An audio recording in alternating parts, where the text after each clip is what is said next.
Yum, yum, chocolate cookie, chocolate cookie, chocolate cookie. I'm gonna mute myself. Yum, yum, my Oreo, my chocolate Oreo. I love the creamy filling in my chocolate Oreo with milk. Faster. Chocolate cookie, chocolate cookie, chocolate cookie, yum, yum, yum. Chocolate cookie, chocolate cookie, chocolate cookie, yum, yum, yum.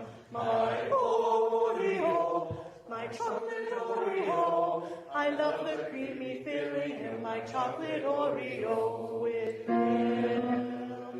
Speed up again. Chocolate cookie, chocolate cookie, chocolate cookie, yum, yum, yum. Chocolate cookie, chocolate cookie, chocolate cookie, yum, yum, yum. My Oreo, my chocolate Oreo. I love the creamy filling of my chocolate Oreo with milk. That's the new national anthem. I hope you like that. That's fantastic.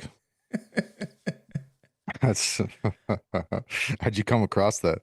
I found it on X, and it reminded me of my wife. I told her that, oh my God, I didn't know you could sing so well. That bitch. No, that's definitely going to be our new national anthem for this country. All right, so today we're going to be talking about, well, a bunch of things happened that kicked off a big chain of events. So a few weeks back, we had all of a sudden all the Somali fraud come to the news due to a big push by Elon Musk and JD Vance popularizing Nick Shirley's video on the Somali fraud and the Leering Center, and then the thing that just kind of struck me odd was that, like, at the same time I came across a another post on X about the Somaliland being recognized by Israel, and Israel being the first, Slav, we're talking Argentina, Venezuela, and Somalia. We're going to tie it all together. Yep. And so Somaliland was, for whatever reason, Israel decided that they were going to recognize Somaliland before any other country. And then, so let me go ahead and share that document.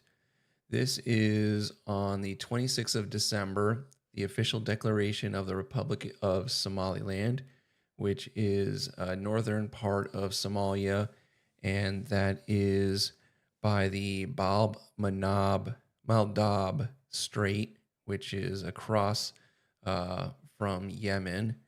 And this is the Republic of Somaliland warmly welcomes and deeply appreciates the historic and principled decision of the State of Israel to officially recognize its sovereignty and independence. This recognition presents a milestone in Somaliland's long-standing pursuit of international legitimacy, reaffirming its historical, legal, and moral entitlement to statehood. So you can read that. Basically, it's very odd because no other country really wants to recognize them as a state because, they've been kind of in a civil war with the rest of Somalia, which is mainly down in the south. And let me go ahead and pull up a map for you so you guys can see what I'm talking about. So just south of Yemen, and right there at that little circle, we've got the Strait of Bab al-Mandab Strait. And Which is basically right before the Strait of Hormuz. It's the area. And as we talked about before in some of my other videos, it's a very crucial path for the north-south corridor where oil travels from Iran up through up to the Mediterranean. And so down there in Somalia, this money, well, actually, at the same time, before we even get to that, at the same time, right on, December 25th on Christmas, Somalia is set to assume rotating presidency of UN Security Council in January 2026. So the reason that is important is because all this money that came about from the Somali fraud in Minnesota is being funneled down to Al-Shabaab down in Somalia, and Somalia being mostly a Muslim, like I think it's like 98% Muslim country, and they are probably not the best friends with Israel. So it's very interesting that on the 25th, they get the seat at the rotating seat at the what's called a non-permanent seat at the UN Security Council. Then this happens with Israel recognizing Somaliland out of nowhere. Okay, so then so all of this is going to tie into South America. And it's just, I'm trying to think of how to go and tie it all together because we got a lot of information tonight. Let's see, we've got, this is Somalia. To win a seat which can carry influence in world affairs, a country needs to secure the support of at least 2/3 of the General Assembly delegations that are voting. Somalia was elected along with Denmark, Greece, Pakistan, Panama to serve for 2 years from January next year. It bagged the seat allocated to East Africa region unopposed and went on to win 179 votes in a secret ballot in 193 member General Assembly. Following the vote, Somalia's Foreign Affairs Minister Ahmed Fiki, who led the delegation of Somali officials to New York, said his country would now take up its position on the global stage. We stand ready to play a vital role in promoting peace and security in the world, he said. The ousting of Mohamed Siad Barre as Somalia's president in 1991 sparked a decades-long civil war between rival clan warlords.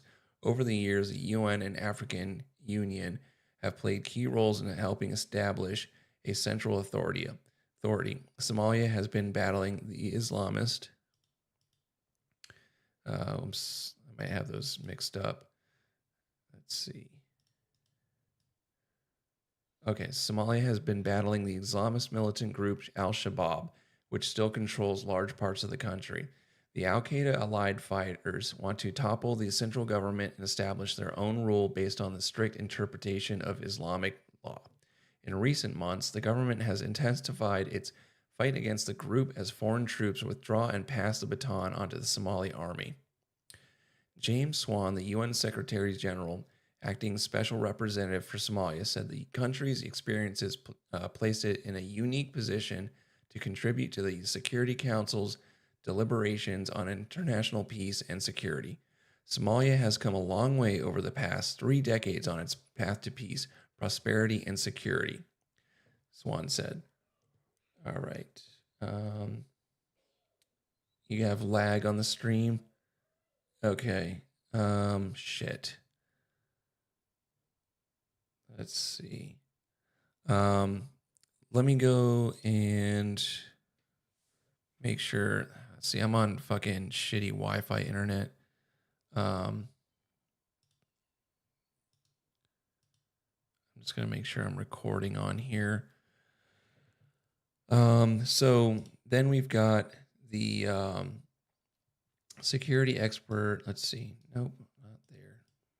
Okay, security expert Samira Gayed told UK-based Warpod podcast that Somalia was no longer the poster child for problems in the Horn of Africa.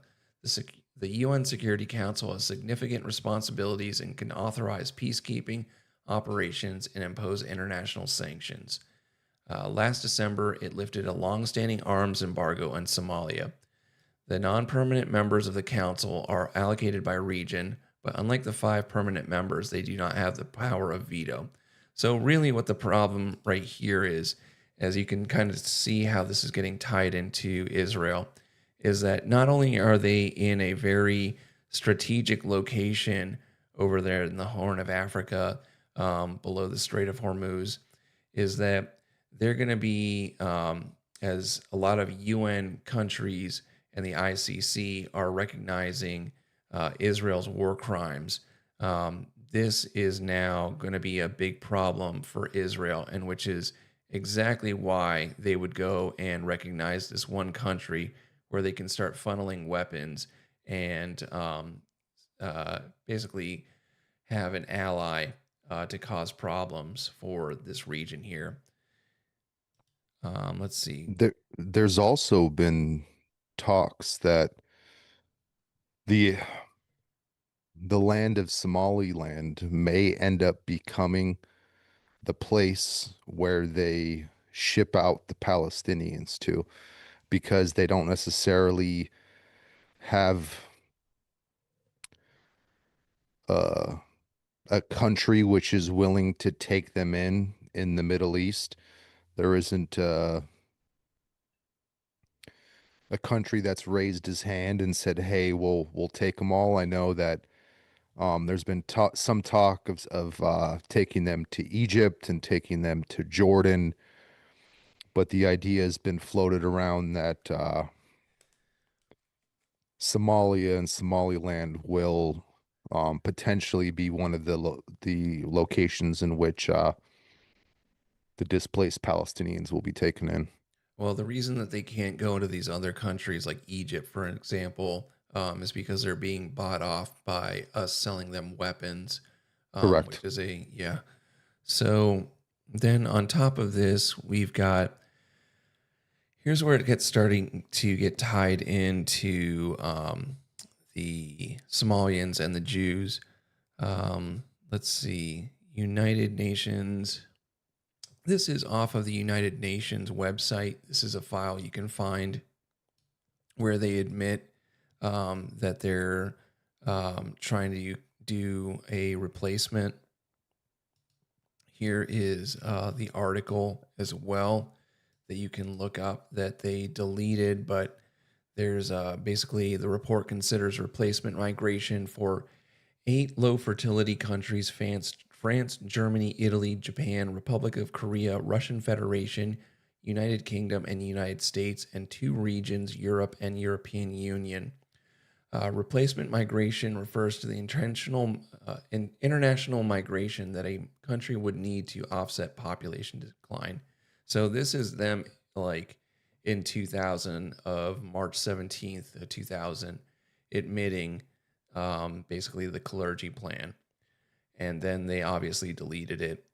And then we have, here's just basically what they've done in Brussels so far, that Brussels demographic replacement denial is no longer possible.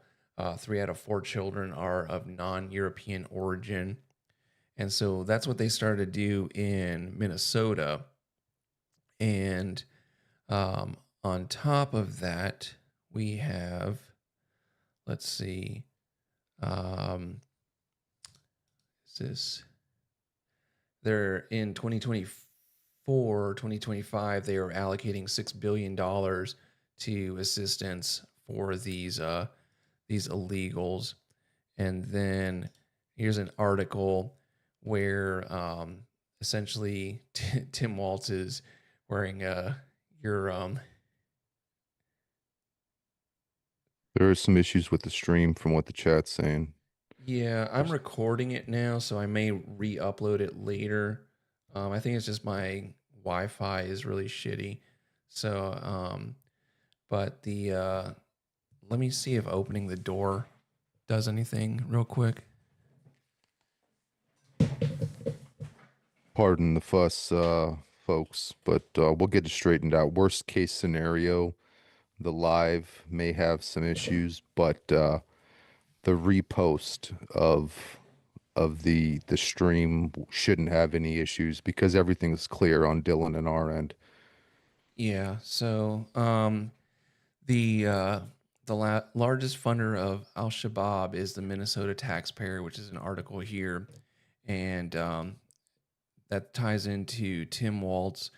And then you've got all this the people behind the Somali fraud. For instance, this woman here, Karen Moretz, is director of Jewish Community Action. But then you have this one woman who is um, this woman, Senator Lisa Wellman, who is part of the Jewish American Heritage Month, was recognized by the Jewish American Heritage Month for her work. And the reason she's important is because she preemptively, where is the um sorry, where did she go? I'm sorry. There we go. Okay, so in response to the massive daycare um, fraud being exposed by independent journalists using state websites, Washington State Senator Lisa Wellman has pre-filed legislation to hide information about daycares and their operators from the public. So this is going to go way past Minnesota, and she's obviously a woman of Jewish descent, and she's also a woman who introduced laws. By the way, Somalia and Nigeria have a large problem with not just inbreeding, but also um, of not just inbreeding, but child marriage. And this Lisa Wellman lady, who is protecting these fraudsters, has also had a history of her friend's son was convicted of attempted first degree rape of a child after responding to a fake Craigslist ad offering sex with minors, and then introduced a bill 5312 to reduce penalties, including shortening sex offender registration from life to 5 years and community supervision in 3 years for those convicted. So these people just really are just like the scum of the earth. And they will do these fucking horrible things. Just all of it's tied together. Um, Reminds me of the California homosexual Wiener, I believe his name is, who introduced a bill which if I'm not mistaken, passed that allows for certain pedophiles, uh, if of the homosexual nature, to not register as sex offenders um, in certain circumstances when applicable. And he's known for attending gay parades. He's an open homosexual, and yeah, just one of those things where they create legislation to oh yeah, that guy is really gross, dude. protect their kin, and create a situation which destabilizes the community for everyone else who does not participate in this strangeness. I mean, if you're a liberal homosexual from West Hollywood, you're enthusiastic about this sort of legislation. But if you're just the average family, these sort of things are a nightmare. And then also at the same time, a day afterwards, it has been revealed that a registered voter in Minnesota can vouch for up to 8 other voters in their precinct. No ID or proof of residency required. That's fucking out of control. That's insane. Like, Wow. and so on top of that, then you have obviously the 12 billion to 19 billion in fraud that Minnesota went from having a surplus, I think, of like 9 billion to having a debt in their what was it of 19 billion. There's been leaks that um this information has been available and was known to news sources as early as 2014. Local news organizations were discussing this fraud in the local daycare systems Oh, I did and have that. and food bank systems, which has been exploited for quite some time. This isn't something new. This isn't something that's been going on for a few years. This is a at least a decade old um grift that's been run by Somalis. And when you get into the brass tacks of it, I mean, these people aren't the brightest, and how would they know about exploiting these particular loopholes unless they are doing it on behalf or at the behest of a certain group of people who are getting a slice of the pie? Yeah, I have. I was going to post actually, I have it somewhere of essentially what you're talking about. There was a whistleblower for the Somalis. I don't know why it's not in here, and I have it. Um, if you bear with me for a second.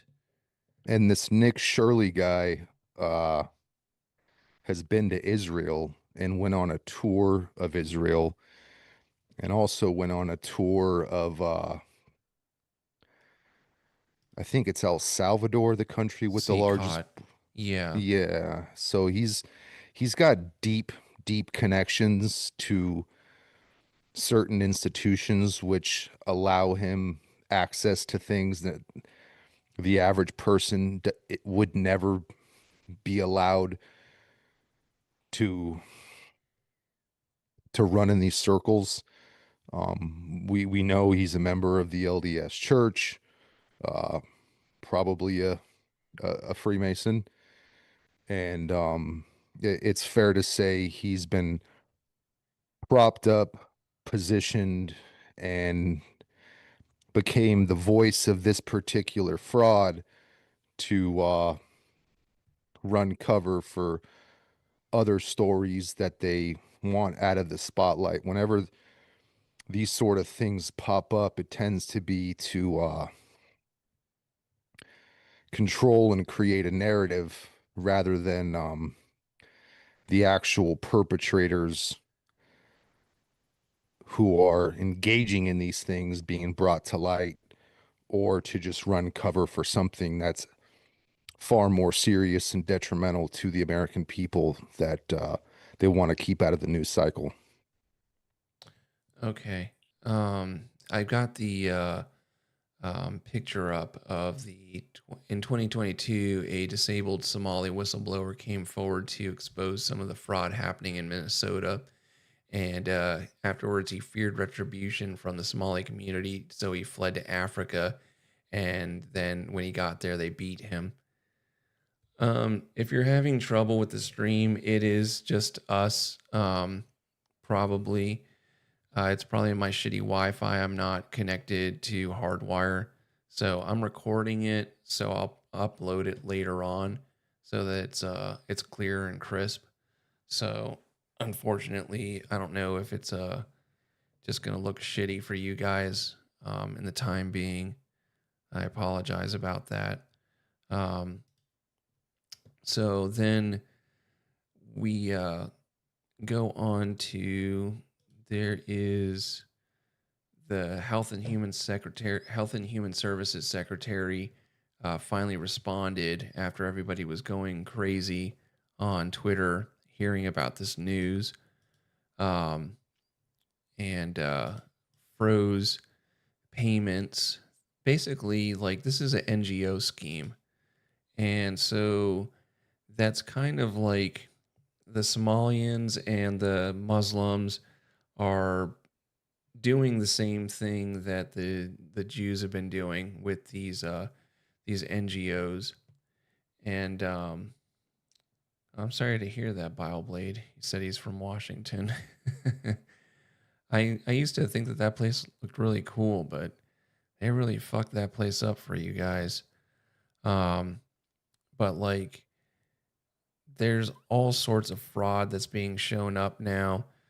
Here's another file here in 2023 that there's a Holocaust survivor assistance program of $10 million. And you'd say, okay, aside from the uh, increasing numbers of living Holocaust survivors, as everybody's probably seen the meme so far, um, but this is not just to Holocaust survivors. This is to people that incurred trauma from the Holocaust that are here today. So like family members that didn't experience the Holocaust can go and get money from the government for this. Um, and it keeps exposing more and more crazy amounts of fraud in this country that are being wasted. And there was, I think, another one recently. I just watched a video, I think it was this morning actually, of some guy where they were just running a scheme where the guy supposedly had a rocket research facility based out of some shitty apartment next to a 7-Eleven. And he had gotten like $6 million out of that. And it was just obviously they're not building rockets or doing any research. And he'd gotten like 15 different grants. Um, it's insane the amount of shit that's going on with our tax dollars. Oh, I guess I did have that thing open, but like then this lady gets shot by ICE, and let let me show you uh, you guys. I already showed Jared, but I'll show you guys the rituals and performances of George Floyd Part Two. Um, with this lady Renee Good, the lesbian who tried to run over a ICE cop.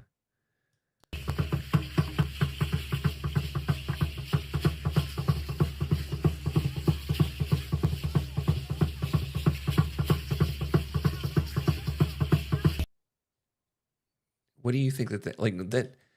It's just basically a satanic ritual.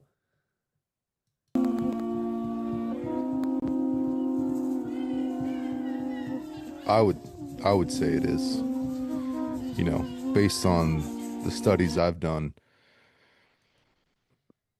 all these rituals are in some way honoring gods that are little g gods who happen to be descendants of the fallen angels, their offspring, or the fallen angels themselves. It's really disgusting, like seeing that, just because like it has nothing to do with it, and you just know it's so fake. And these people are just it.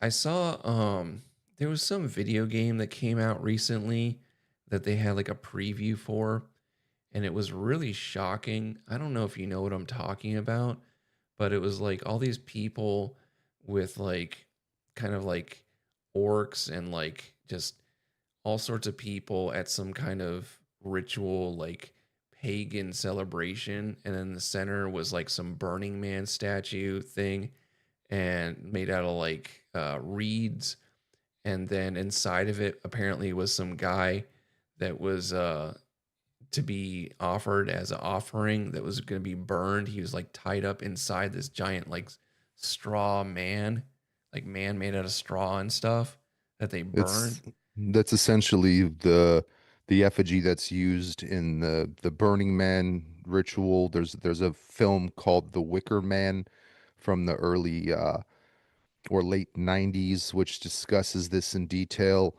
and it goes into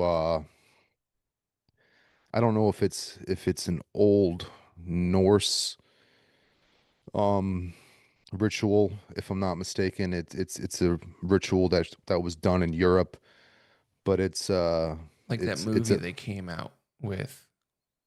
Yeah, the Wicker Man covers it in great No, I'm detail. I'm talking about the one where it makes like the white people look weird and they have like they invite the black guy to it and it's like some ritual and like the black guy has to escape because the white people go insane and start performing like crazy sacrifices and stuff.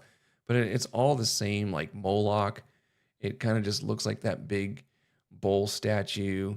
You know, all of it just kind of reminds you of that. There'd be fucking heads rolling down a pyramid and that's what this reminds me of. This just like this it's fucking crazy.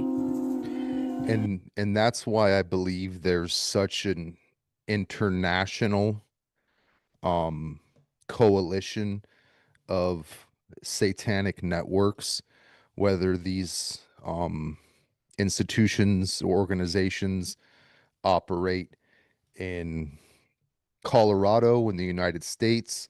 I believe it was called the Order of the White Temple, which was somewhat of a white supremacist um, uh, Odinist society that was tied into Columbine and this pizza chain called Blackjack Pizza, where um, Dylan something and the other gentlemen who were a part of the Columbine shooting worked. There was this guy named Pedophile Bob who was supplying some of these members of the what did they call them? Trench coat mafia with child pornography. There was a gentleman who helped them procure the weapons, who was also a member of this. There was the Order of the Eagle, and then there was like Order of the White Temple, two different organizations, and this actually ties into um the murders that occurred in uh in Indiana, where those two girls disappeared after meeting some gentleman that they found online, and they disappeared off some bridge, and they were found with their bodies placed in these particular symbolic manner of dress with sticks and um almost like antlers, and it kind of is discussed in the first season of True Detective. They're actually more or less talking about one of these organizations, and these institutions um they parallel one another, whether it be, you know, um Mexican cartels and the Black Madonna and worshiping the name, I forget the name, it slips my mind at the time, essentially an inversion of Mary, and they perform rituals and they offer it blood and cigars and things of that nature, or voodoo in South America, or, you know, Skull and Bones and what they do in Yale. There's a That actually satanic, that- go ahead. so you were There's gonna say there's the satanic panic thing? there's a satanic theme amongst all of them, whether it's the Temple of Set and Michael Aquino, or, you know, what transpired 1,000 years ago in Mexico, where they're pulling out people's hearts and sacrificing 20 to 80,000 children, you know, to their feathered serpent. It's a common theme. It permeates the lowest levels of institutions, you know, chief of police, district attorneys, or politicians and heads of the World Bank and IMF. at the more elite um, level, and in circles that are a bit more far removed. And when people do get thrown under the bus, they tend to be low-level procurers of the children, not necessarily the people who are partaking of these fruits, and the children and individuals who happen to be sacrificed. They'll, you know, throw a low-level gentleman under the bus. Like if you're familiar with the Dutroux affair, which we're going to cover one of these days, that's a satanic network that operated in Belgium in the 80s and 90s.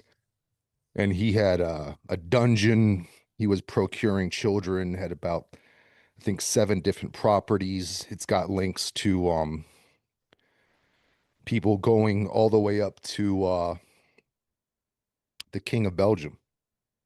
So it's a global network, and there's even reason to believe like these serial killers that have popped up over the years, being a part of these larger networks, and they're just the individuals who get thrown under the bus and become the sole perpetrator of these crimes, but when these crimes are actually a part of larger networks. So I'm glad we kind of were able to fit this in, because I did happen to have a clip from a banned Oprah episode. Have you seen this before? My next guest was I'm assuming no. I'm not sure which clip you're speaking of. Okay, so this is a banned episode from Oprah. I believe from the early, it was either late 90s or maybe the late 80s. And it is a Jewish woman saying that I was have seen this, she was yes. part of a family that's been going back generations of horrible rituals, sexual abuse, and murder of infant children. And the reason I want to bring this up, and I'm trying to tie all this stuff into South America, is because the way that these people function is big part of this is NGOs. And you could kind of think about the formation of Israel before we kind of had the term for NGOs today, basically being started by sending over what was essentially terrorists, but um, NGOs of Jews into Palestine to essentially take it over. And these NGOs are tied to a lot of sexual abuse and trafficking of children. So I want to play this clip of this woman that was on Oprah a while back, and it's pretty shocking. It's about 4 minutes long. was used also in worshiping the devil, participated in human sacrifice rituals and cannibalism. She says her family has been involved in rituals for generations. She is currently in extensive therapy, suffers from multiple personality disorder, meaning she's blocked out many of the terrifying and painful memories of her childhood. Meet Rachel, who is also in disguise to protect her identity. You come from generations of ritualistic abuse? Yes, my family has an extensive family tree, and they keep track of who's been involved and who hasn't been involved. And it's gone back to like 1700. And so you were... Right. I was born into a family that believes in this. And does everyone else think it's a nice Jewish family? From the outside, you appear to be a nice Jewish girl. Definitely. And you all are worshiping the devil inside the home? Right. There's other Jewish families across the country. It's not just my own family. Really? And so who knows about it? Lots of people now. I talked to a police detective in the Chicago area, and several of my friends know, and I've spoke publicly before. And so when you were brought up in this kind of evilness, did you just think it was normal? I've blocked out a lot of the memories I had because of my multiple personality disorder, but yes. I mean, it's like if you grow up with something, you think it's normal. Mm-hmm. I always thought So what something- kinds of things? You don't have to give us the gory details, but what kinds of things went on in the family? Well, there would be rituals in which babies would be sacrificed, and you would have to, you know... Whose babies? There were people who bred babies in our family. No one would know about it. A lot of people were overweight, so you couldn't tell if they were pregnant or not, or they would supposedly go away for a while and then come back. The other thing I want to point out, not all Jewish people sacrifice babies. I mean, No. it's not a very we kind typical of know thing. that. I just want to point that out. This is the first time I heard of any Jewish people sacrificing babies. But anyway, so you witnessed the sacrifice. Right. When I was very young, I was forced to participate in that, in which I had to sacrifice an infant. And the purpose of sacrifice is to what? Is to bring you what? What are you sacrificing for? For power. Uh-huh. Power. And so, were you ever used? Were you ever used yourself? I was molested. I was raped several times. And what's your mother doing She's... in all of this? What's her role in all of this? I'm not exactly what her role is. I haven't, recovered all of my memories, but her family was extremely involved. Mm-hmm. She brought me to it. Both of my parents brought me to it. And where is she now? She's lives in the Chicago metropolitan area. She's on the Human Relations Commission of the town that she lives in, and she's an upstanding citizen. Nobody would suspect her. Were you raised with a sense of right and wrong, Rachel? Yeah. I mean, it's like I had both. I mean, to the outside world, everything we did was proper and right, and then there were the nights that things changed, that things just got turned around. What was wrong was right, and what was right was wrong. That's what helps to create somebody to develop MPD. Mm-hmm. Multiple personalities. Right. Now, in your family, did you all call it worshiping the devil, No, Rachel? Or I don't know. it was just evil, these things you did. Right. Well, I said it was evil, and they said it was good.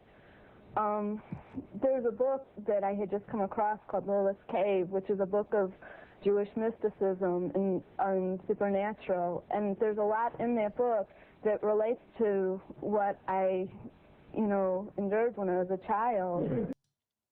So what's interesting to me about that also is if you watch Kurt Metzger's show, and he had, what's that transgender Blair White on, and Blair White was talking about how the family that Blair grew up in is tied to some really crazy cult that would probably end up doing this kind of stuff. I don't know if Blair White is Jewish or not, but they were part of some weird, very molesty kind of evil, dark shit.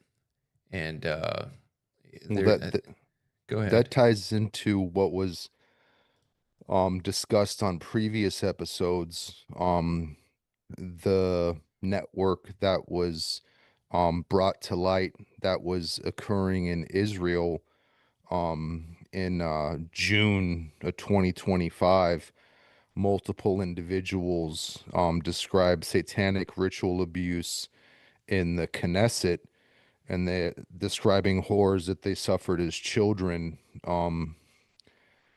And they claim that these things went on for decades. Doctors, educators, police officers, past and present members of the Knesset were involved in these abuses, one of the survivors says. And several women testified about the sexual abuse suffered as minors as part of religious ritual ceremonies. One of the abuse survivors, Yael Ariel, said, I experienced ritual abuse over many years until my late teens and was forced to harm other children. I chose to speak out and make my voice heard. I received threats after revealing my story. From age 5 to age 20, I was harmed in these ceremonies. And as stated, Several of the women claim that doctors, educators, police officers, past and present members of the Knesset were involved in these abuses. She filed a police complaint that was closed after a few months. And speaking out today is a historic moment, she stated. Another survivor, Yael Shitrit. You have no idea what ritual abuse is. The human brain cannot comprehend it. You cannot imagine what it means to program a 3-year-old girl through rape and sadism so they can do whatever they want without anyone knowing.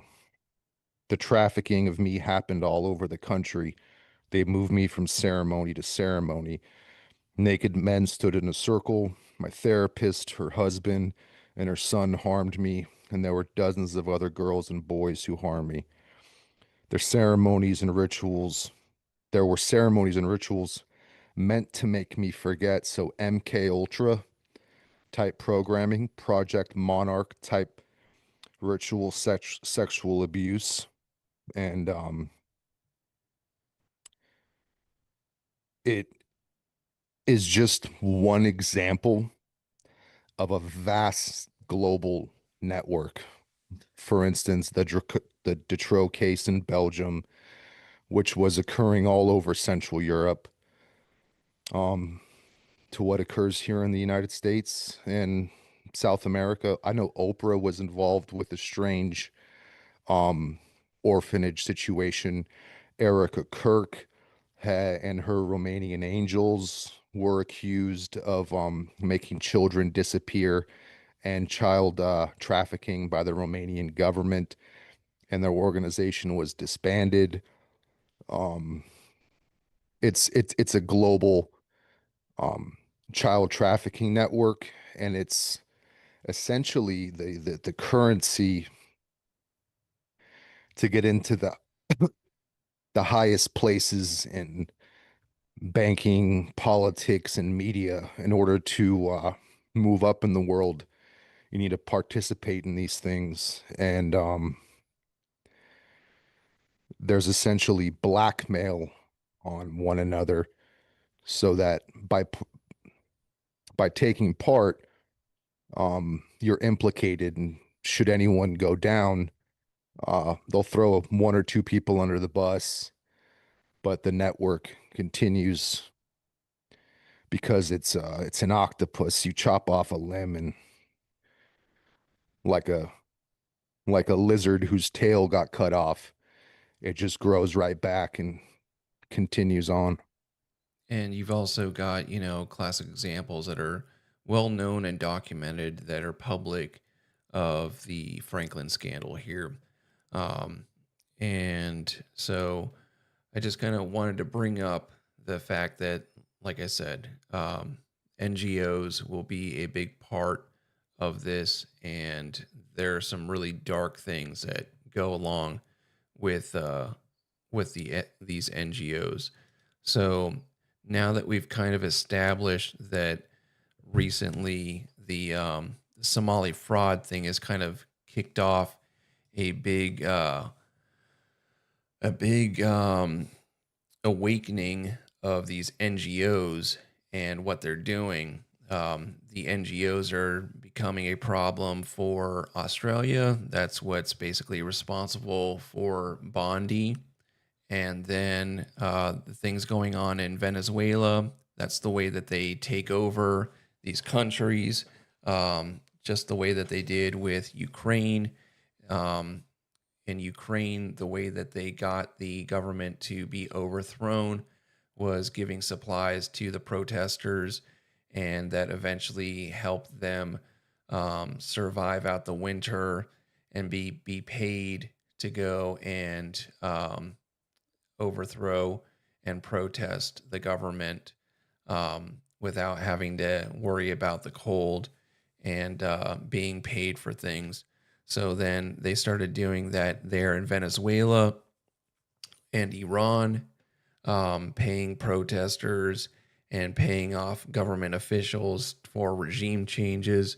So we're going to switch course over to Venezuela. We've got a lot going on there. I just want to bring up, since we're on the topic of these NGOs in Venezuela and South America, they go through the Isaac Accords, but here is two examples of South American Jewish run NGOs. One is the Kulanu organization here.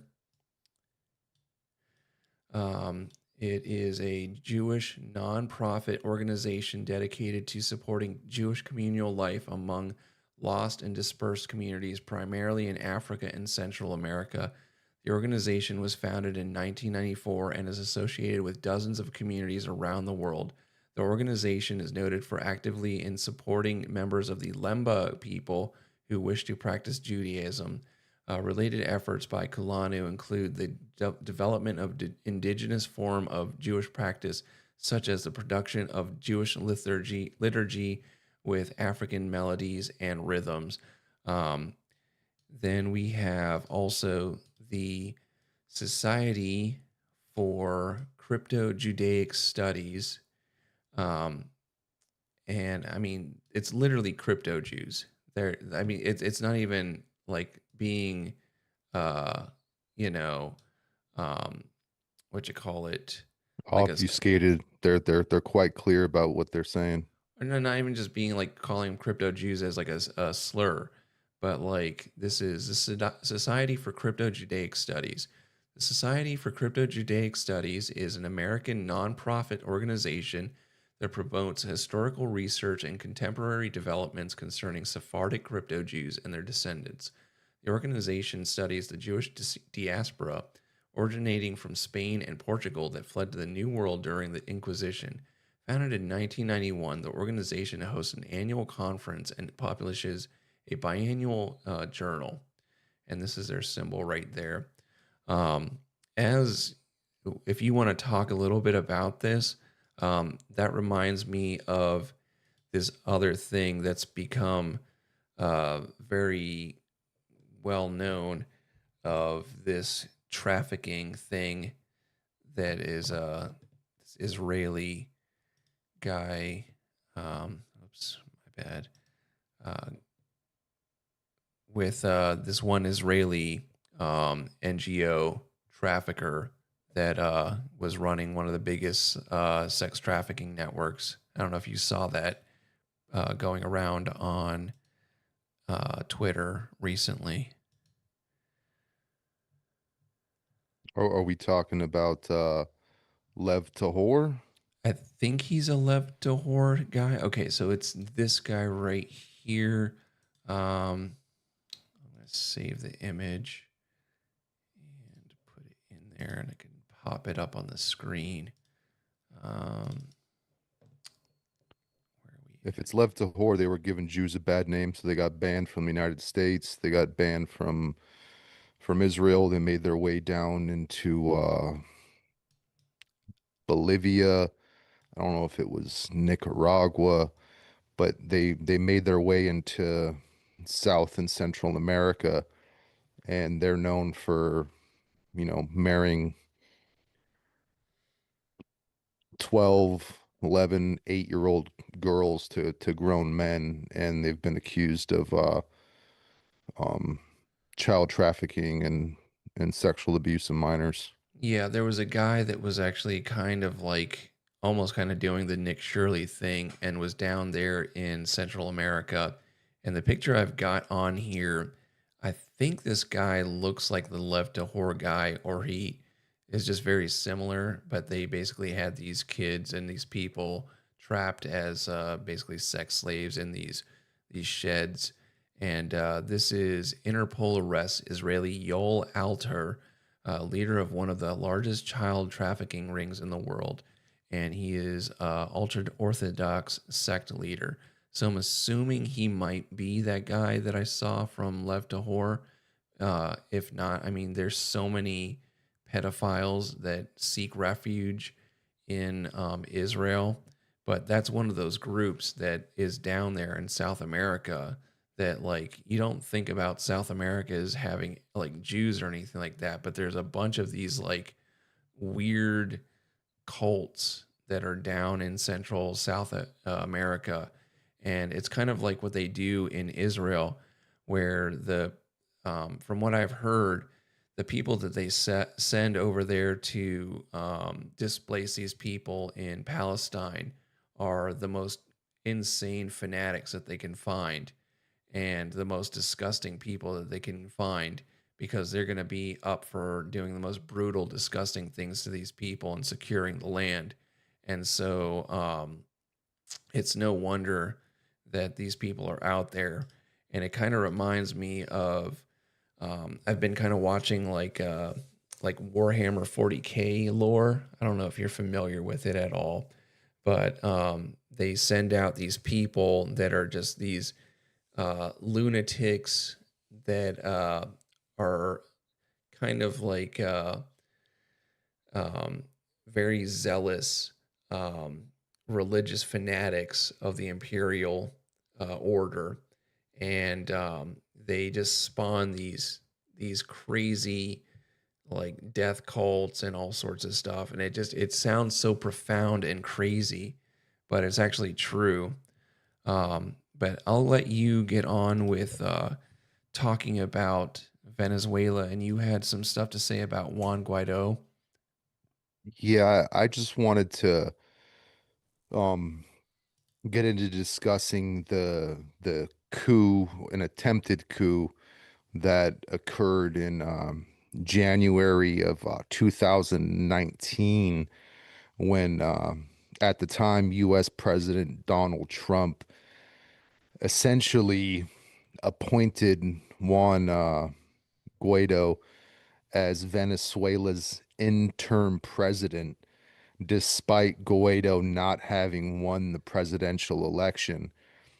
The U.S. government declared the Maduro election to be fraudulent. They claimed voter fraud, funny enough, and had stated that Guaido was actually the rightful president and was recognized by the United States, among other um, countries, which I'll name shortly. And this continued, this recognition of Guaido under President Joe Biden, and this continued until about December 2022, when Venezuela's opposition controlled National Assembly voted to oust him from their party. And this was a nearly 4-year U.S. led coup attempt against the Maduro government. And the U.S. has not officially recognized President Maduro at that time, even though he was recognized by the United Nations. And they recognize this opposition controlled parallel National Assembly. This is where this gal is from, the one who received the Nobel Peace Prize, Machado. who I believe that's her name, correct. And I'll get into that in a short moment. So they're recognizing this National Assembly, but they're not um, recognizing Maduro until more recently, when convenient, to say he's a state-sponsored narco-terrorist, which allowed them to go into Venezuela um, without approval from Congress, being there's stipulations that allow the U.S. to perform military exercises against terrorists abroad. So Guaido was the individual they were hoping to implement as president of Venezuela. Israel's recognition of Guaido um, occurred on January 27th, 2019, with Benjamin Netanyahu stating Israel joins the United States today, as well as Canada, most South American countries, and European nations. Trump administration asked Israel to support the regime change campaign against Maduro. So as of, January 2026, no countries officially recognize him as the president or interim president, and his interim government was dissolved by Venezuela's National Assembly on January 5th, 2023. But at its peak, there was, in 2019, approximately 60 nations recognized Guaido as Venezuela's interim president during this contested election. And the list is extremely long. Albania, Argentina, Austria, the Bahamas, Belgium, Brazil, Canada, Croatia, Colombia, Denmark, El Salvador, France, Greece, Guatemala, Honduras, Hungary, Ireland, Israel, Japan, Latvia, Lithuania, Malta, Mexico. It goes on and on. And so organizations that also recognize them included the European Union. They withdrew their support in January 2021. The European Parliament, the Lima Group, the Organization of American States, the Andean Parliament, PROSER, and the Inter-American Development Bank, and the Socialist International. So just to briefly talk about the Inter-American Development Bank, it's an international development finance institution headquartered in Washington, D.C., and it serves as one of the leading sources of development financing for countries in Latin America and the Caribbean. It was established in 1959.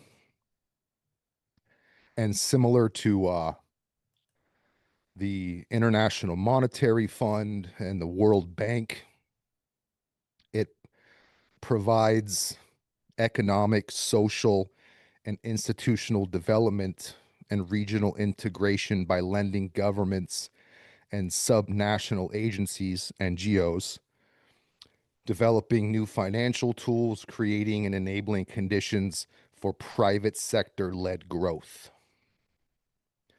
So it also provides extensive technical assistance. It works across a range of sectors, including infrastructure, health, education, energy, citizen security, environmental sustainability, trade, transportation, housing, and small businesses. So, with that said, it's essentially a venture capital arm of the United States, and in my opinion, the Federal Reserve, World Bank, and the IMF. And the current chair is an Ilan Goldfein, okay? And Goldfein is spelled Goldfajn. And he's an Israeli-Brazilian economist and former governor of the Central Bank of Brazil and former director of the IMF, International Monetary Fund's Western Hemisphere Department. And he became the president of the Inter-American Development Bank in December of 2022. He was born in Israel. He's Jewish. He graduated from the Federal University of Rio de Janeiro. and received a master's degree from the Pontifical Catholic University of Rio de Janeiro, a Jesuit institution. And then he got his doctorate from MIT. And he was appointed to this position as the governor of the Central Bank of Brazil by the Minister of Finance, Henrique Meirelles. And that's spelled Meirelles. He looks Jewish. I wasn't able to find an early life on him. It says he's Catholic, so likely a Jesuit, but more than likely a crypto Jew, as we were discussing earlier. He was implicated in something called the Paradise Papers, and the Paradise Papers were documents that originate from a legal firm called Appleby. And this company has corporate service providers Estera and Asia City Trust, and it has business registries in 19 tax jurisdictions. And these Paradise Papers contain the names of more than 120,000 people and companies. And among those who are mentioned in these papers are AIG, the massive, I believe it's an insurance institution based out of England. The then Prince Charles, Queen Elizabeth II, the President of Colombia, Juan Manuel Santos, U.S. Secretary of Commerce Wilbur Ross, and this particular Brazilian. So Appleby stated that the firm was not the subject of a leak, but of a serious criminal act. This was an illegal computer hack. Our systems were accessed by an intruder who deployed the tactics of a professional hacker. And the documents were acquired by a newspaper called Süddeutsche Zeitung, which had obtained the Panama Papers in 2016. And the name Paradise Papers reflects to the idyllic profiles of many of the offshore jurisdictions whose workings were unveiled. They're essentially documents which discuss major politicians and large companies obfuscating their earnings and hiding them in tax havens. And according to the papers, some of the companies involved, Allianz out of Germany, Apple, Facebook, Global Vantage, McDonald's, Nike, Siemens, Walt Disney, Twitter, Uber, Walmart, Yahoo were among some of the corporations that had offshore companies, and they essentially avoided billions of dollars in tax using these offshore companies. And in a statement to ICIJ partner Poder 360, Moraes said that the foundation is a charity set up to benefit Brazilian education after he dies, and that he receives no benefit for it. Therefore, this structure is not included in my income tax statements, as it should not be. So, I'm sorry.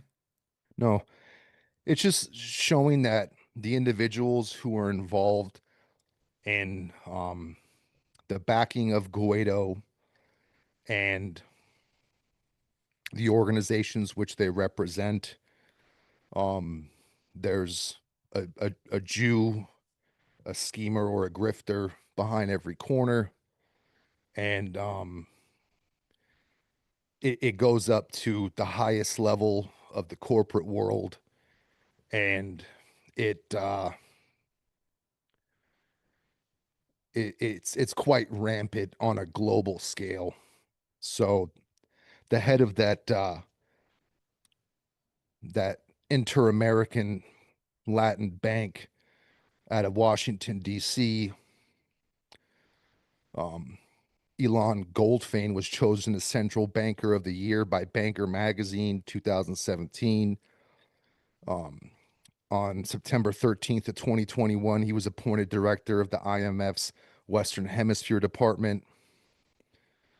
Um, it's a it's a massive global fraud that's occurring, and they're avoiding paying their fair share of taxes, and it's a global institution. So Guaido thanked Netanyahu for the recognition, um, and he stated, Venezuela's struggle to Holocaust liberation. 74 years ago, the Auschwitz concentration camp was liberated. And today, just as our country is also fighting for its freedom, we thank the Prime Minister of Israel, Benjamin Netanyahu, for the recognition and support. So just like this Machado person, um, these people out the gate usually thank Israel and make allegiances to Israel.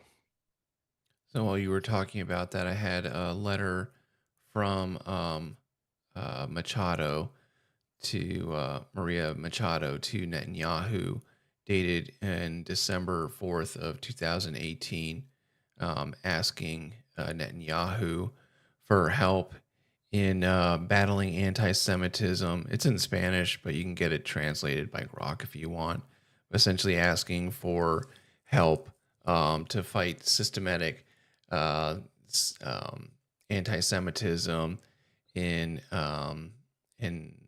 Argentina, and basically asking for help with refugees and NGO organizations in migration, and yeah, basically asking to see if they can get um, the United States as well help in there. 2020, she signed a formal cooperation agreement with the Likud party, which Benjamin Netanyahu is the head, and it pledged collaboration on political, ideological, and social matters, as well as advancing cooperation on issues related to strategy, geopolitics, and security.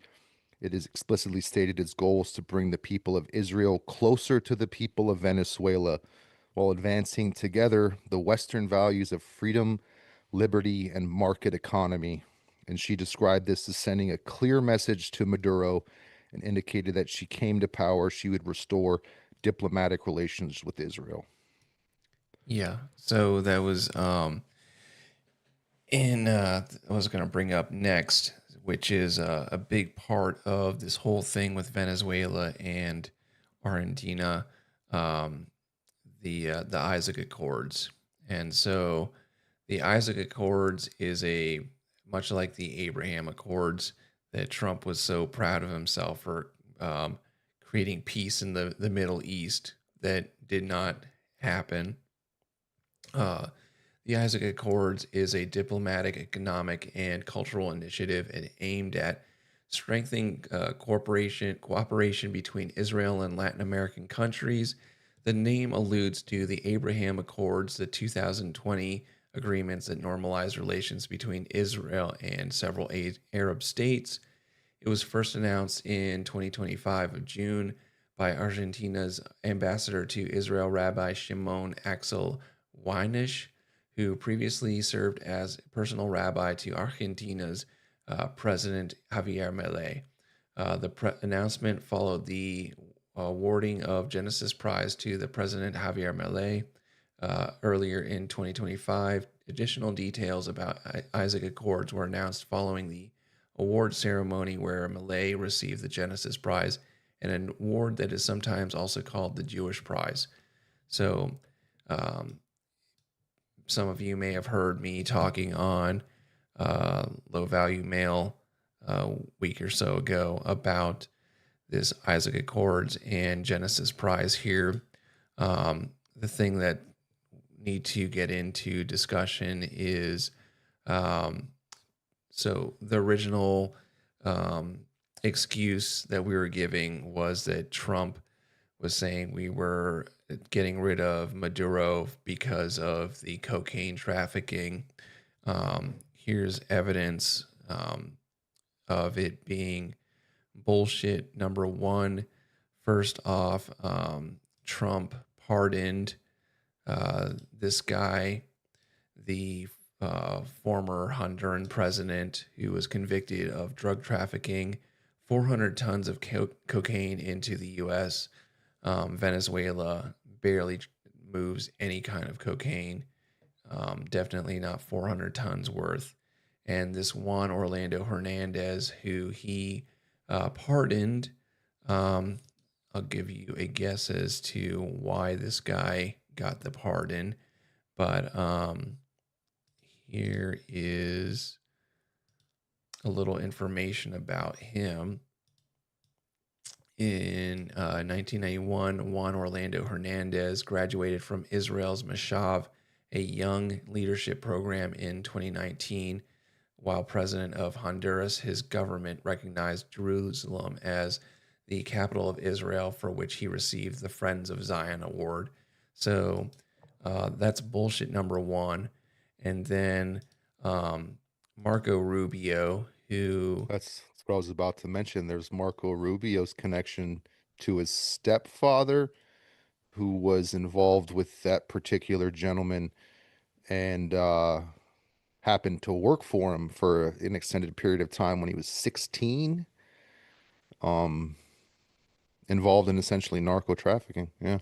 And so then Marco Rubio, who supposedly Trump and Marco do not get along, and he was essentially forced into Trump's cabinet by Miriam Adelson, who was basically dangling $250 million of proceeds to his running, and wouldn't give it to him unless he included Marco Rubio, who is very good friends with Daniel Noboa, who is the current president of Ecuador, and he is the heir of the wealth and business empire of the Noboa Group, a major global banana exporter that was founded by his grandfather, Louis Noboa. His family company has historical ties to American Standard Fruit Company, now Dole, but is not the United Fruit Company itself. So Dole and the United Fruit Company, who they're saying it's not the United Fruit Company itself, but that company is responsible for trafficking a lot of drugs into America, a lot of cocaine through banana imports, no? Through banana imports. And not only that, but they used the banana companies would actually hire narcos. And I think maybe they worked with the FARC to who they say is disbanded, but is not really disbanded. They're a guerrilla group out of South America. So we've got that there. And then the reason I wanted to bring up the Isaac Accords and the Genesis Prize is because, one, Javier Milei is connected to the Genesis Prize because he is the first non-Jew to win the Genesis Prize. And he conceived by 2025 Genesis Prize laureate Argentina President Javier Milei. The Isaac Accords aim to mirror the success of Abraham Accords, which normalized relations between Israel and several Arab nations, including UAE, Bahrain, and Morocco. An accomplished American diplomat and international businessman, Fitz served as a United States ambassador to Costa Rica from 2015 to 2017, the only politically appointed U.S. ambassador to serve in both Obama and Trump administrations. He speaks fluent Spanish, Portuguese, Hebrew, and held senior roles in finance and business development across Latin America, the U.S., Israel, including positions at PepsiCo, Citibank, and Procter and Gamble. So this is about not only Javier Milei, who wanted to promote the Isaac Accords, but also Fitzgerald Haney. So let me go ahead and show you this Jewish man named Fitzgerald Haney. This is Fitzgerald Haney. And no, I'm not joking. So as you can see, this is quite a black gentleman, and he is the Genesis Prize Foundation welcomes Ambassador S. Fitzgerald Haney as our new managing director of Latin America. He helped launch American Friends of the Isaac Accords, a nonprofit organization established in 2025 with a $1 million grant from GPF to advance economic, cultural, and diplomatic cooperation between Israel and Latin America. So let me show you his early life.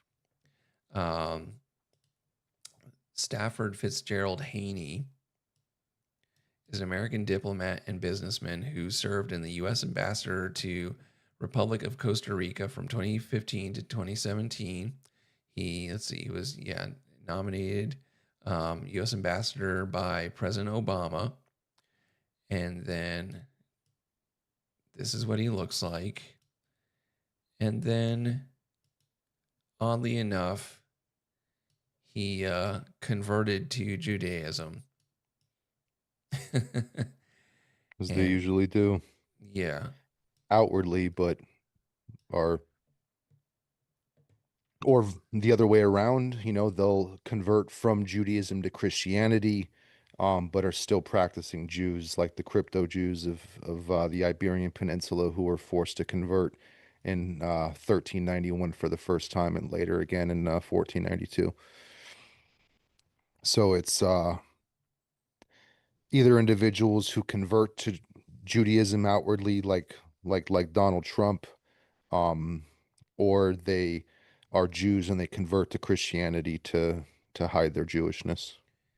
And so also when Jared was talking earlier, I did bring up pictures of Theodore Herzl's book and an attempt at modern solution of the Jewish question. And one of the contents chapters was Palestine or Argentina or Argentina.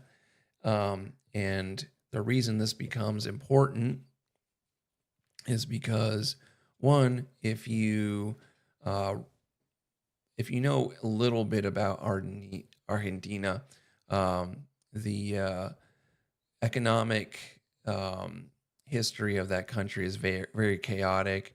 They went from being one of the richest countries in the world to being in collapse multiple times.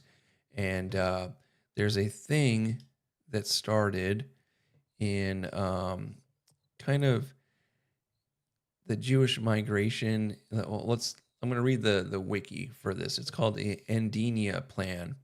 And the Endinia Plan is a conspiracy theory that alleged plans to establish a Jewish state in parts of Argentina and Chile. It is based on historical organized Jewish migration to Argentina and proposals for a Jewish state there in the late 19th and early 20th century. The alleged plan has been used in Argentina as a rhetorical device by far-right circles to attack Jews and Jewish institutions. In 1971, a leaflet appeared among officers in Argentinian army under the Plan Andina, which accused Zionists of planning to take over southern Argentina. And so then, starting in 1880, Argentine governments had a policy of massive immigration and liberal tendencies of the Iraq administration were instrumental in making European Jews feel welcome. Maurice de Hirsch sponsored the Jewish Colonization Association, initially promoted by French rabbi Zadok Khan for the support of agricultural settlements, and the idea was seriously considered as an alternative to Palestine by leading Zionists. It is unclear if Theodor Herzl seriously considered this alternative plan, even though I just showed you an image earlier of a chapter out of his book. However, these plans only included a local Jewish autonomy source rather than independent Jewish state. The notion of Jewish homeland not in Palestine but elsewhere in the world, such as a region of South America or in East Africa, eventually led to the schism of the Jewish territorialist organization. The actual early 20th century Jewish settlement effort was rather focused on other extremity of the country, Entre Rios province and surroundings, where it coexisted alongside other European settlements. The Jewish population in Argentina grew and prospered in ensuing years, though the community eventually became much more urban. So then it becomes a conspiracy theory of the Endinia plan, which essentially is what we've been describing here, of them trying to take over Argentina. Let me show you this Colombian president. Actually, no, I'm going to show you. Well, first, I guess I'll show you this Colombian president speaking about the Jews and this well-known issue. Un clan de pedófilos quiere acabar la democracia en Colombia. Duro, sí, pero ahí está la realidad. Y para que no salga la lista, entonces nos envían acorazados a matar pescadores de esta ciudad y amenazar al vecino que si dictador o no. ¿Cómo que el pueblo de Colombia va a aplaudir que invadan a su hermano, que no es el presidente, sino el pueblo de Venezuela? ¿Cuándo? Seríamos así de traidores y de vendidos, de que nuestra propia sangre la traicionamos, o el pueblo del Ecuador, o el pueblo de Panamá, o el pueblo de Venezuela no es nuestro propio pueblo. Y entonces quieren que el presidente haga lo que quería hacer Duque, cobarde, prestar las tierras de Colombia para que desde ahí se invadiera a un país hermano que tiene la misma historia que nosotros, porque allá nació Bolívar y vino a morir aquí, en esta ciudad. No se puede. Presidente de Colombia que haga eso, presidente maldito por las generaciones futuras, porque nunca será olvidado como un traidor. Y yo no pertenezco a los que querían matar a Bolívar. El gobierno de Venezuela ha hecho muchas críticas, pero no me burlo del pueblo de Venezuela, ni construyo una trampa para que caiga el pueblo de Venezuela en la trampa de una invasión que solo va por su petróleo. Que se quiere es codicia y violencia más para hacer de esta esquina hermosa del continente suramericano una Siria, un Irak, una Libia llena de esclavos, de venta de esclavos, de nuevo negros. No. La lista de los amigos de Stein, que no quiere que aparezca la lista en los Estados Unidos, nos quiere utilizar aquí con la violencia para que el pueblo de los Estados Unidos no piense en su propio gobierno, sino que se le suba la xenofobia, el racismo, las ideas de la raza superior y otras ideas falsas, y nos usan para no discutir sus propios problemas. Presidente de Colombia lo que ha hecho es denunciar narcotraficantes durante décadas, y los narcotraficantes que ha denunciado siempre estuvieron en el poder político de Colombia, en el Estado. So that's the Colombian president speaking about how we seem to be going after their fishermen and wanting to overthrow the South American leaders while it's a distraction from the Epstein list. Um, as I spoke a little bit earlier about this plan Andenia, um, there is, I guess I can show up on the screen while I go ahead and read it a little bit. South America is being prepared to be occupied. Our continent must say a resounding no. In its June 18, 2025 edition, Diario Uno, a regional Argentine newspaper published by OPSED sister Milagros Juarez, in it she writes, Plan Andenia, until years ago, it is said that Andenia Plan was a crazy anti-Semitic conspiracy theory. But after promoted by Malay, it is clear that it was not fiction, but a reality that endangers South America, since it would leave us the neighboring countries in the future in the situation of Iran or Syria, an imminent war zone after the creation of a new Israel in Patagonia. The very old Andenia plan essentially maintains that prior to the creation of the Zionist and illegitimate state of Israel in the Middle East, the other option for the UN to send them as refugees after World War II was Argentina. But that area where occupied Palestine is today won. But Argentina remained as a second option to establish a Jewish state if something went wrong in Palestine. Do you connect the dots?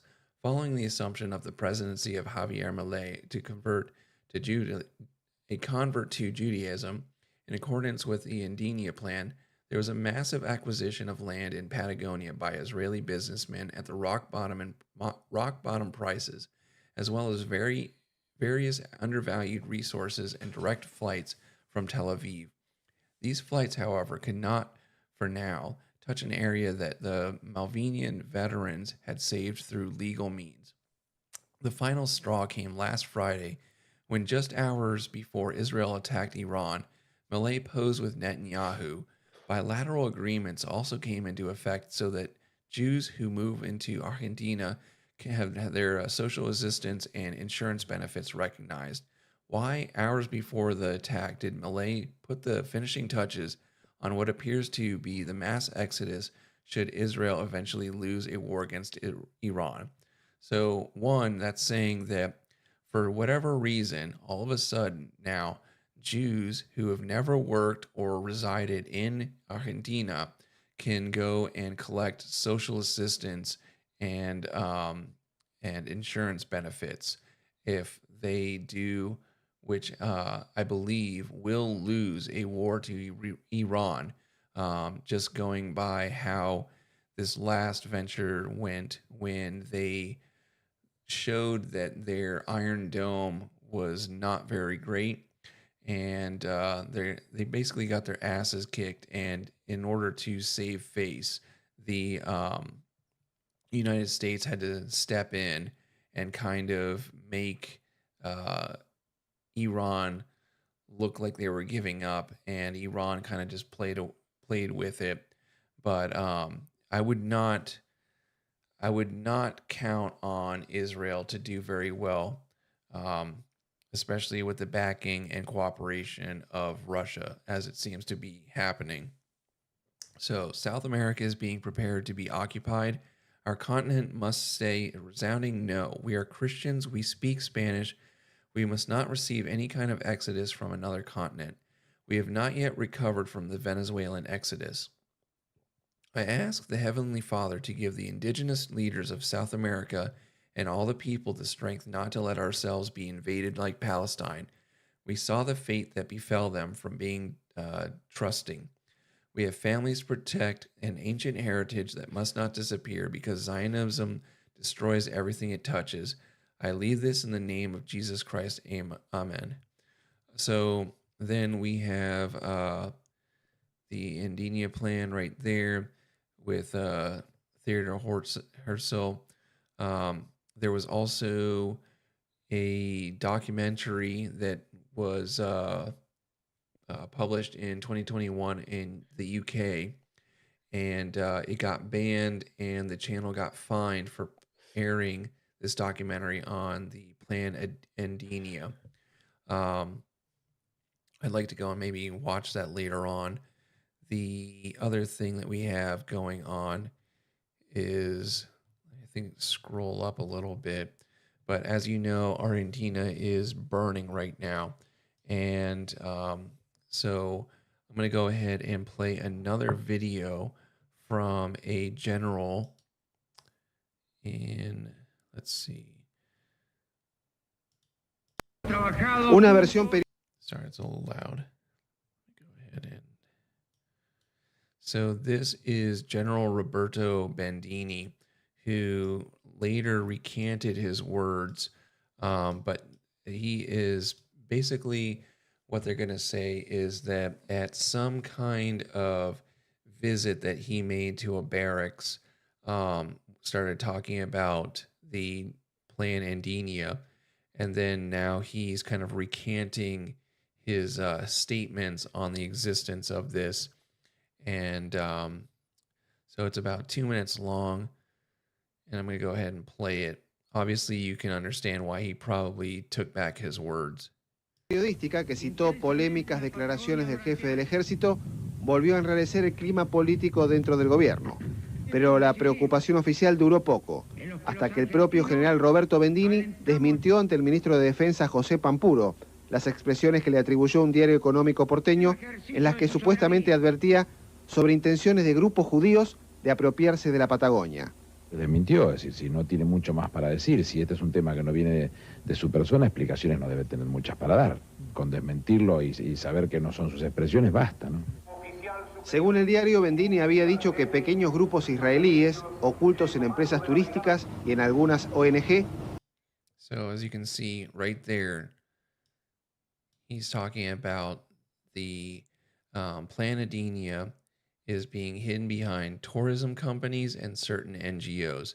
Mind you, this video, I believe, was made in not even the 2000s yet.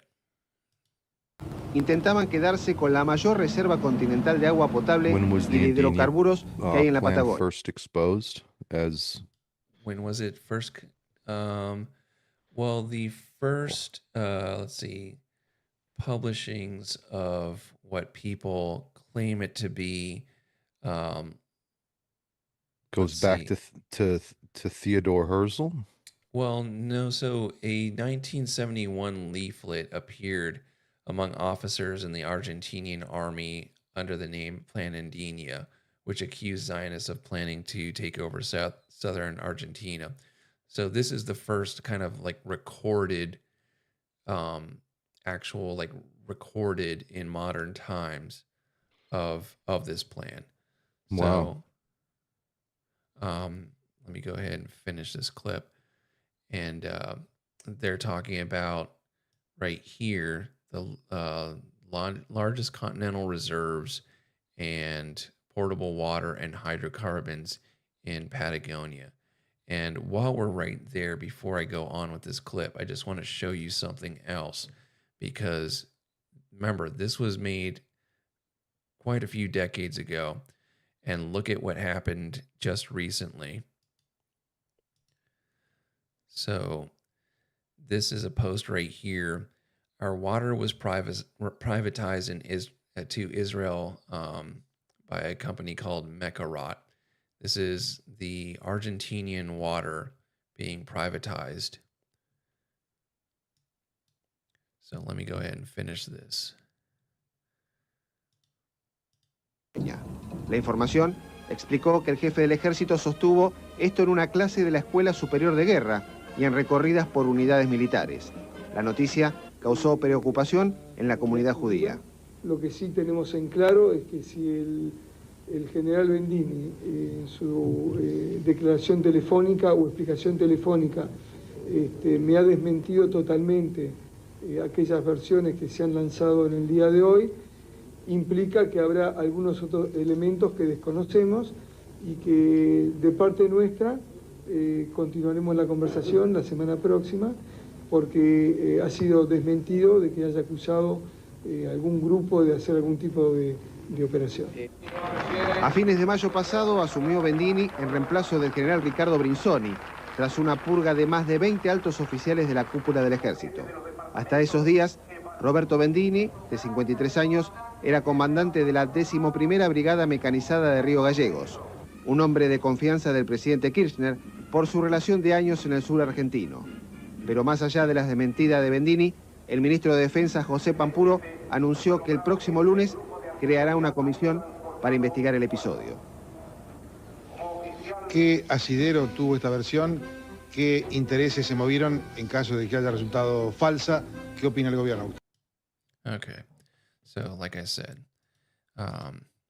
and there again, that's that book chapter by Theodore Herzl of Palestine or Argentina.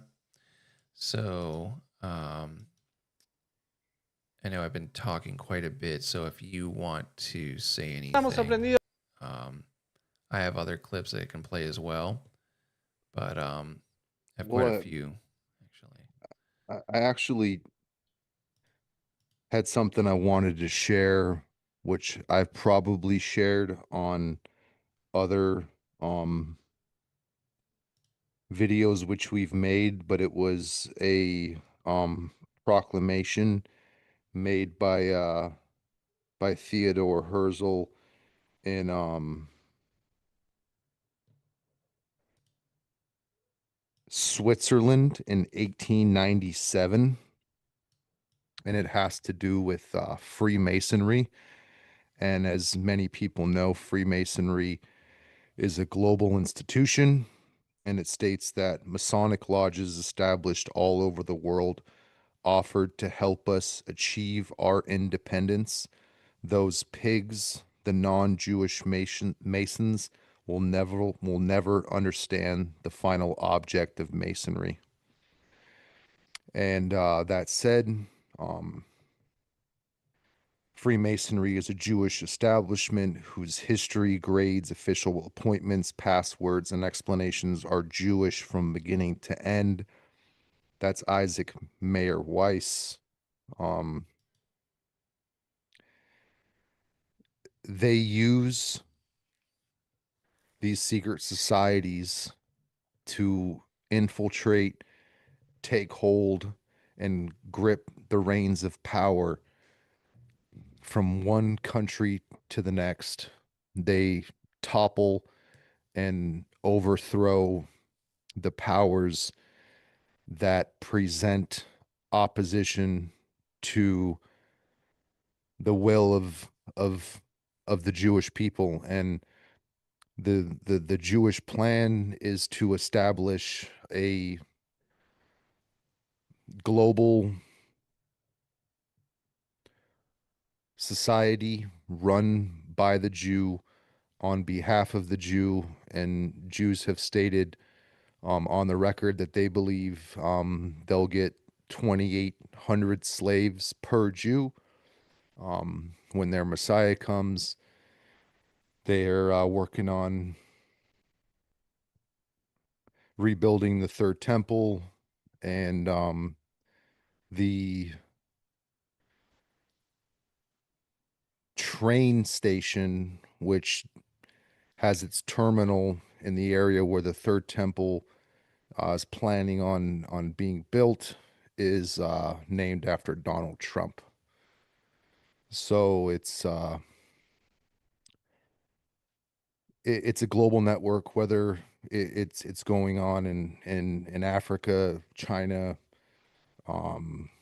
Europe, or Argentina. These subversive groups like the Freemasons are working on behalf of the Jew.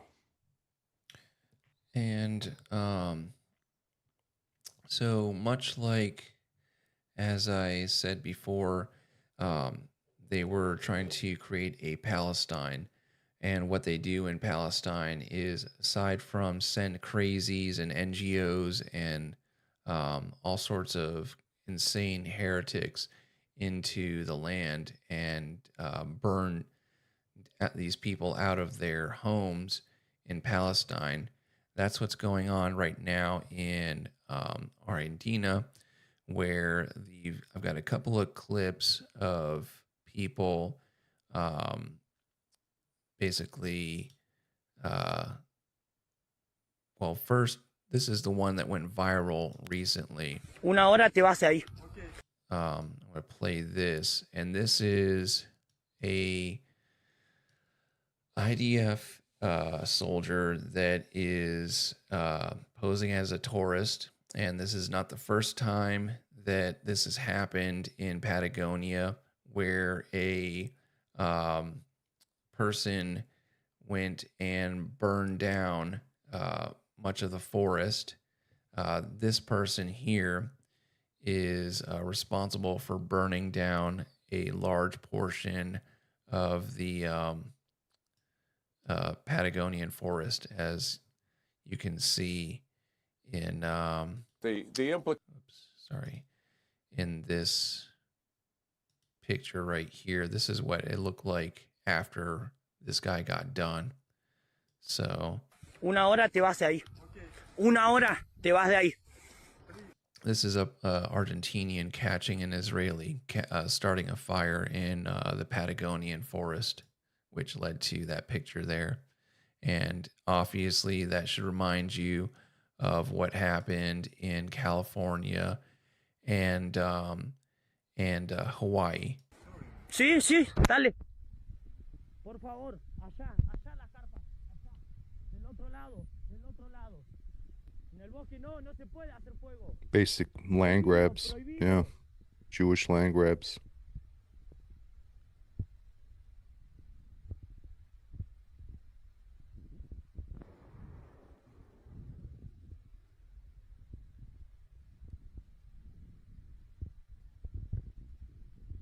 Estos son los hijos de puta que nos prenden fuego, la concha de su madre. Ustedes son los hijos de puta que nos prenden fuego, la puta que te parió. He's basically saying, why did you start this fire? You can kind of see it there in the corner there. You son of a bitch. Like, why did you start this fire? And he's kind of crying about the damage that's going on to this forest. But obviously this becomes a bigger issue because at the, well, they caught this guy, but a couple of other Israelis fled. And they found what was remains of a grenade there. So these people had definitely state-sponsored weapons to destroy the forest. Then they've got here's another person who Estamos sorprendidos de que nos prendan fuego a la Patagonia. Who is a resident there and knows it's intentional. Let me go ahead and turn the volume down maybe a little bit on that. And he's it's very surprising that these people in down in South America are very well aware of the Jewish issue. Sabemos que es a propósito, lo tenemos recontra en claro que hay poderes que están del lado, tienen un interés inmobiliario, tienen interés minero, y es algo que ya últimamente lo hacen en nuestra cara y ni siquiera lo disimulan. No tienen nada, o sea, no lo disimulan porque tienen todo de su lado. And they do it, you've probably seen, he's talking about they can do it with basically immunity because they're not going to suffer any consequences.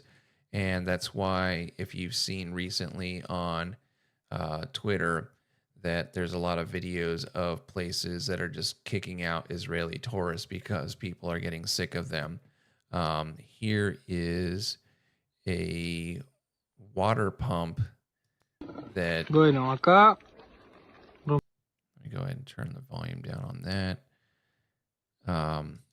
This is a water pump that's used to go and fight fires out there. And you can see that it's been definitely vandalized. And you might say, okay, well, maybe that's just an old pipe. But then on the side of the water reservoir, it's clear that somebody took an axe to this and punctured it. Rompieron la salida. Hicieron mierda el tanque. Se nota que intentaron pinchar el tanque con... That's definitely a axe puncture wound into that reservoir. So they're definitely doing this on purpose. And if you don't believe it, like I said, there was a guy named Singer, I believe, who is a former IDF soldier that got caught doing this in 2011, and it's well documented, so you can look it up. Algo, lo perforaron. La entrada también.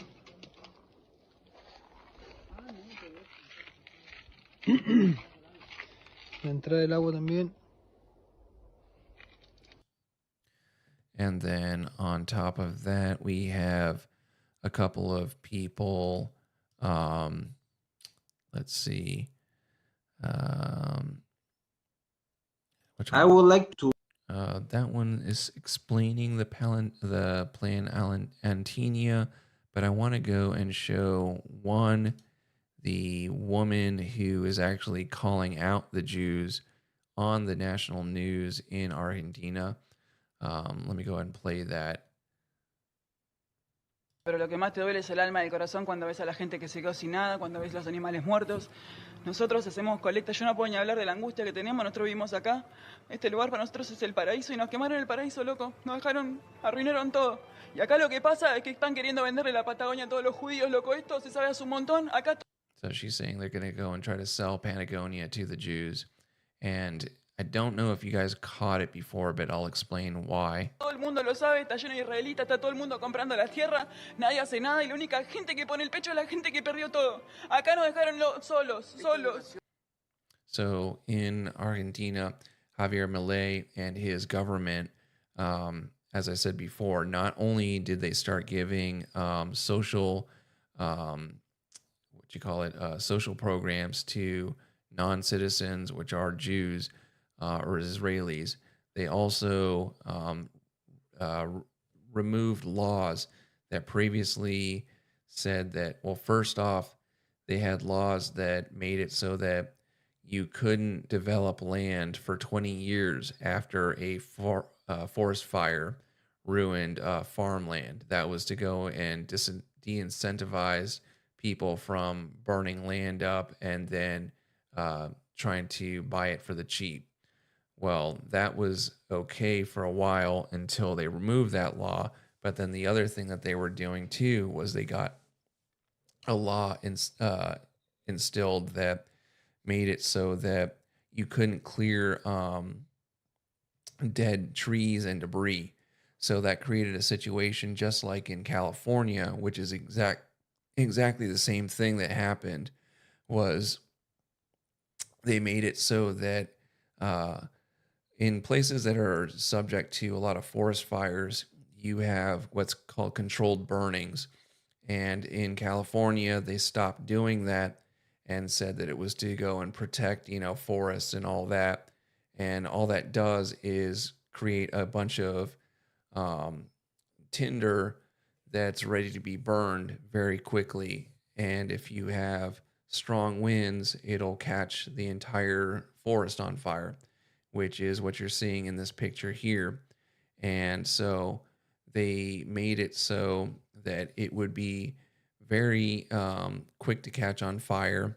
And these Jews have been starting fires for quite a while. And now they removed, with Javier Milei, they removed all the restrictions that said you had to wait 20 years to go and purchase this farmland or Patagonian forest to go and develop it. So let's see, and then they have protests here of people wanting the Jews out in Argentina. Sorry, that might be a little loud. Go ahead and turn that down. This is riots in Chile and Argentina, complaining about the Zionist Jews in their countries causing fires.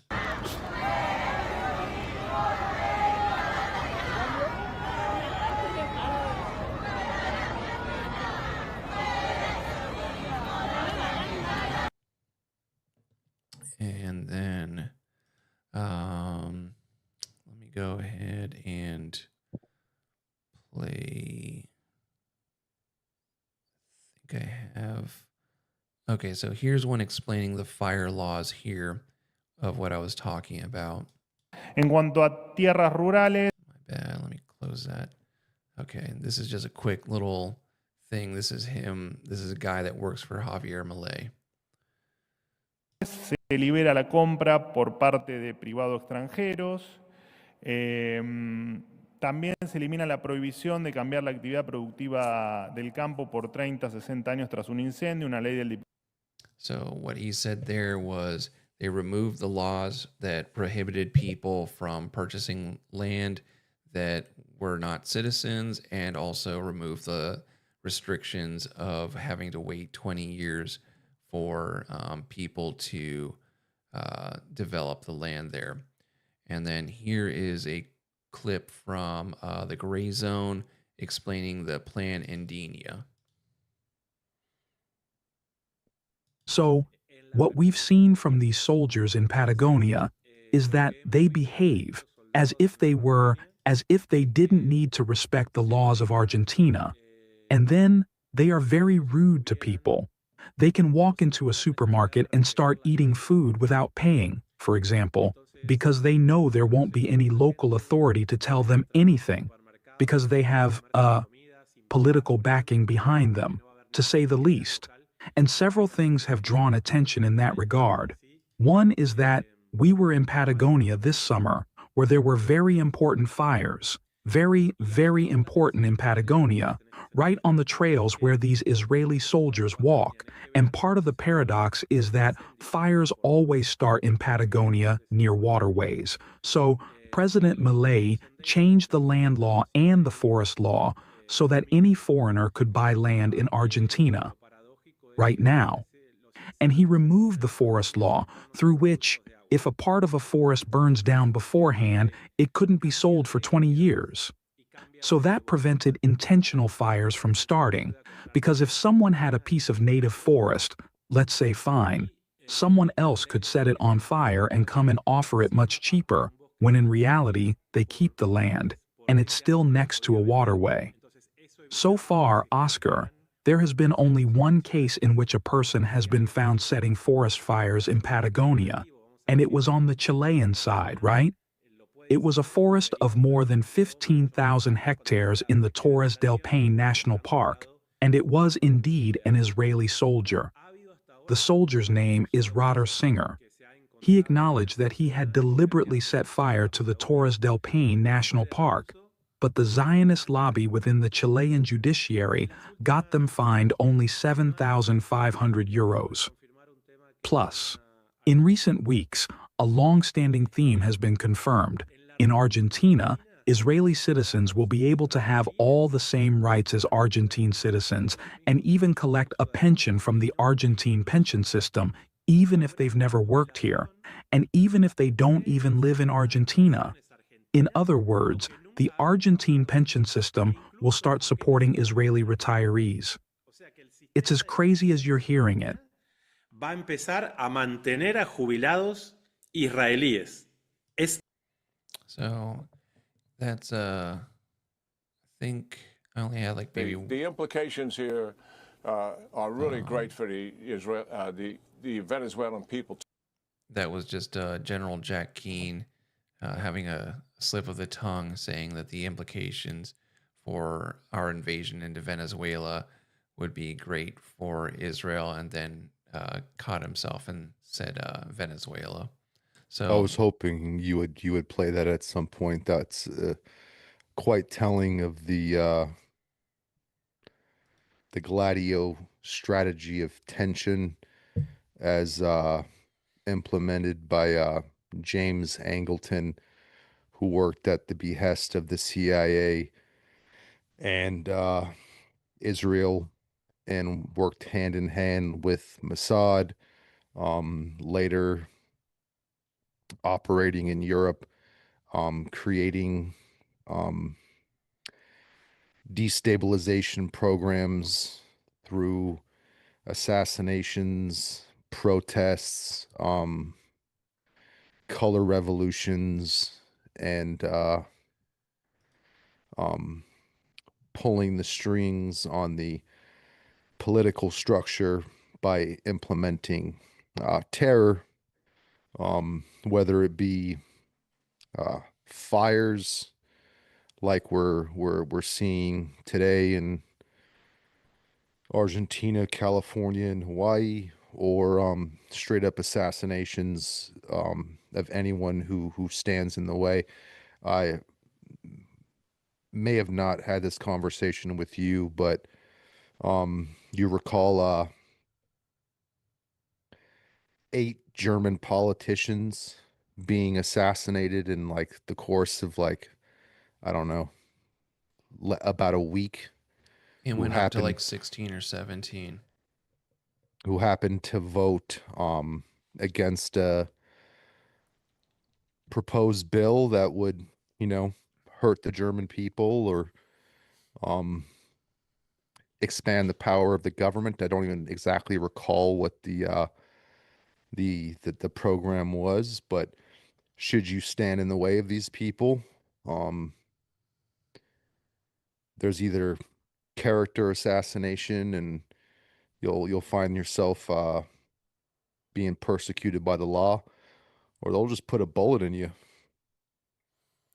Yeah, it's really disgusting how much power these people have, and they wouldn't have it except for the fact that there's people that want to just pretend that you and I are crazy when I'm displaying all of this information that is from sources that these morons will actually get their news from. Like I'll give them their own sources and they still don't want to know. So it's very frustrating, but all you can do is just keep continuing to try. And hopefully you get a couple more people linked onto this chain. That's why I like to, when possible, use Jewish sources when they make these wild claims or happen to spill the beans or say the quiet part out loud. They can't call you anti-Semitic if the information that's being presented is coming straight from the hook-nosed mouth. And yeah, whenever possible, you know,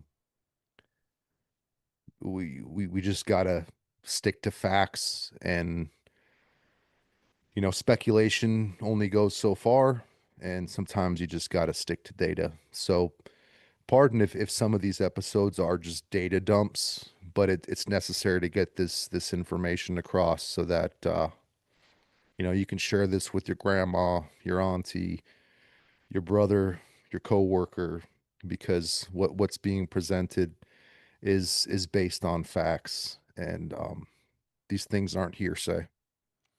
Yeah. And, oh man, there was something I was going to say about that. Well, I hope that on this episode, people at least appreciate. I tried to go and include like plenty of visual aids for people. Um, got a little tired. So my reading kind of droned off a little bit there. But this is definitely explaining a lot of the questions that people have had about South America recently and why it's become such a big deal. Um, and this Plan Adenia thing is definitely a big rabbit hole that I'd like to go and explore a lot more of. Um, I had no idea that this, you know, I knew some of this stuff, but I didn't know the extent of how deep this goes here. Um, I'll probably have to wrap up soon because I started my job already.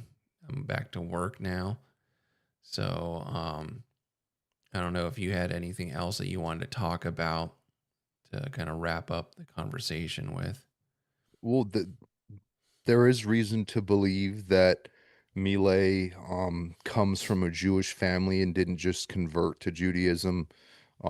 There's talk that his grandfather's name originally is Milekowski, just like Benjamin Netanyahu. His original name is not Netanyahu, it's Milikowski. And I've found images on the internet. It's somewhat of a hard thing to directly verify, but there is reason to believe that Milei comes from a Jewish family, and that his positioning, becoming the leader of Argentina, is a well calculated, long-standing plan that has been implemented, similar to what we find in Mexico with Scheinbaum and what is truly drug trafficking and the cartels and the people bringing in these drugs into our southern border. These things aren't occurring at the behest of Venezuela. They happen to be occurring at the behest of the Jew. And Well, it supposedly comes through a lot of Ecuador, and like I said earlier in the stream, the president of Ecuador is good friends with Marco Rubio. So none of these people gives a shit about cocaine. In fact, they care a lot about it. They want to make sure it comes through here, as we've all probably in our early days of conspiracy theories and getting on board with knowing the evils of the people that rule over us, the Iran Contras affair where they were smuggling in cocaine, and they even were so brazen about it now that they made a Hollywood movie about it. Um, and just nobody seems to even give a shit about it. The fact that like our government and they just kind of skim over the fact that, like one of the guys involved with this was Bill Clinton, you know, um, correct. and like they just kind of skim over like why was it happening through Arkansas, and what was going on with Bill Clinton and his relations to Epstein, and just the connections that just go back and forth, and how all of this kind of just it all is connected is really overwhelming. And because it's so overwhelming and they just like they just do all this stuff at once, it just seems too much. It's too overwhelming for the average person to really comprehend that, like, oh, there's no way that all these pieces can fit together. And it's like, yeah, that's why it makes sense. Like, and it's so crazy just how extremely in your face it is. And it's been going on for well over a century. It goes back a very long time, and the plans and mechanisms have been inching